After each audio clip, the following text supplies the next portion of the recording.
दोस्त को अपने हाल से इतना वाकिफ करो कि अगर वो तुम्हारा दुश्मन बन जाए तो तुम्हें नुकसान न पहुंचा सके। हर खुश होकर मिलने वाला दोस्त नहीं होता। दोस्त कितना ही अच्छा हो, उसे अपने राज मत बताओ। तेरे सबसे बुरे दुश्मन तेरे बुरे हमनशीन हैं। इंसान भाई के बगैर तो रह सकता है, मगर दोस्त के बगैर नहीं। जो तुझे तेरे ऐब से आगाह कर दे वो तेरा मुखलिस दोस्त है।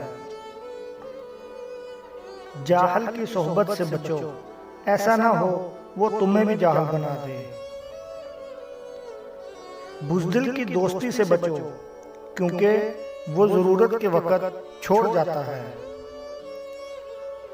खुद गर्ज दोस्तों से बचो, क्योंकि ये डसने वाले सांप की तरह होते हैं। हर शख्स सच्चा दोस्त तलाश करता है, मगर खुद सच्चा बनने की कोशिश नहीं करता।